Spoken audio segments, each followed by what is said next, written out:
sailed in here in a little 28-foot sloop back in 1965 to take up the post of the government surgeon here, and just for 2 years before getting back to London, and never left. And I've sailed all my life. Well, meet me down a pallet on your floor. I'm from Tortola originally, grew up here. Just about everybody lives here or has lived here in the past. I grew up sailing the Regatta with my dad, actually. From when I was a little kid. He'd stick me on the transom in a little yellow floaty belt. And in the bareboat class, he was very competitive along with Presley King. So that's how I started out here, and then there was a little bit of a gap of a few years while I was away at school, and now I'm fortunate enough to come back on, wasn't a question in my mind actually. I've always wanted to come back and race this regatta in the racing classes, and I've certainly got what I've hoped for. It's been thrilling to say the least. You do not want to be. Now let's go below and hard into the wind. Come on, Brian. All right, sail fast, straight line, straight line, straight line, straight line. I'm with Sonoma, which is a Bristol 411, 1986. This is my first experience sailing, period. My first sailing excursion was Tuesday of this week, which was just 3 days ago. And I'm wicked excited and ready to get on with today's event. At the time being, yeah, I'm really excited. I love sports, and I look forward to maybe taking some private sailing lessons to learn more about just sailing on my own. And I always like to try something new, try something different. You can never learn too much. I've actually done all the BVI spring regattas, except perhaps one. You know, this is my home. Most of the time I live here. I just love to sail and I love to race. So this time I thought, I can't miss coming out, so I chartered this boat. Crew's Pat Bailey from St. Thomas, who's sailed with me through many boats. And we have Presley King, who's well known around these parts. He's originally from Beckley, but has lived here most of his life, and is one of the people who knows the wind and the water better than anybody. I understood that the island was hit with the hurricane. I didn't know to what extent until I actually got here and saw the tremendous devastation. But I'm proud to be here and be able to support the locals and getting their island back up and running and fully functioning. No, I was here actually. Fortunately, the boats weren't here, but I was here. My mother still has her house here, so I came down to help her out. Expecting to only be here for a few days, you know, flying a couple days before. The usual hurricane story, a little bit of cleanup afterwards, a couple of days, but I ended up being stuck here for nearly a month because, you know, I couldn't get out, and there was plenty to be done. You know, I wouldn't say I was stuck. But yeah, it was quite a wild ride. I hope to never experience it again. Having an event like this come back to the BVI so quickly, you know, after, you know, seeing this place 6 months ago, the first time I got out of my neighborhood and drove down to Nanny Keys, you know, especially just the boats piled like a child's stack of Lego, just all bunched together in a pile. It was like nothing I've ever seen.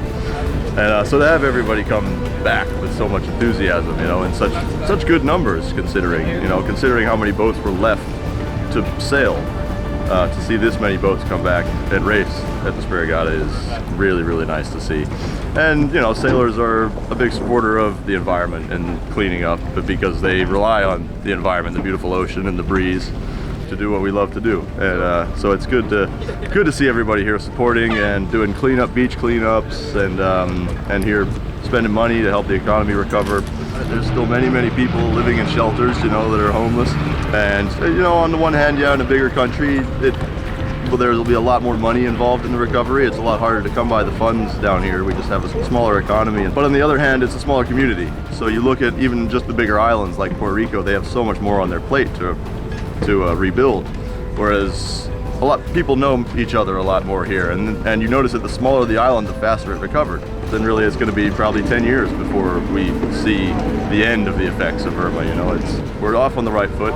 Everybody's been working incredibly hard. I mean, especially right off the bat, you know, everybody was out together, whole neighborhoods who normally talk to each other, you know, everybody was chatting and friendly and helping each other out in any way they could. So I think being a small community, I think actually helps the recovery process more than being a bigger community, big cities where nobody knows each other, nobody's willing to really step in to help each other as much. We don't have the funds, but we've got the people and the attitudes. Okay, nice and slow now. Let's power her up and up to speed.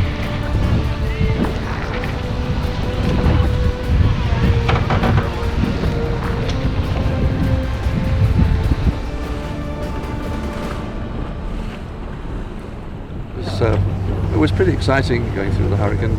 I was to have been away for the summer, but I had to come back for various reasons the end of August, and of course I was in my house when the hurricane hit. And we got the roof back on fairly quickly and all the other things, and I'm still working on the house, but we've got a long way to go, but it's amazing how much recovery there is. It's just the big question to me is, how do we get rid of all these dead boats, these fiberglass boats? I've always been an old wooden boat man. I mean, my last boat was wood, the last few boats have been wood. And at least wooden boats, you know, it either rots away or you can burn it, but what can you do with fiberglass boats? And we've got so many and littered around the place, and that's going to be one of the major problems, how to get rid of all this trash. The thing about the sailors is they just need the water. You know, they don't need all the land stuff. I mean, the good sailors enjoy the beauty of the islands. And so this is actually, for sailors, this is the best time ever. Because when I came, the first year I came in my little 28-foot sloop, I was the only yacht in the BVI.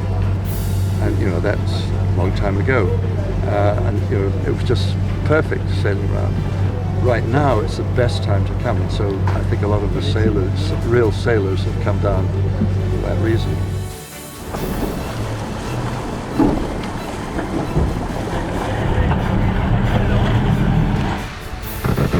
Adam, give a hard yank with Haley on the tack to finish it off. There's a foot to go. Let's come up a little. Hard yank on that tack with Haley now. Full hoist. Easy on Chica, full hoist. Okay. Give down. Halyard, halyard, halyard, halyard. Full halyard. Pop, get it in the boat. Get it in the boat. Haley, get your harness on. Get your harness on. Sail your sails. Jib and main. Watch jib and main. That's all we have right now.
nice wind up there.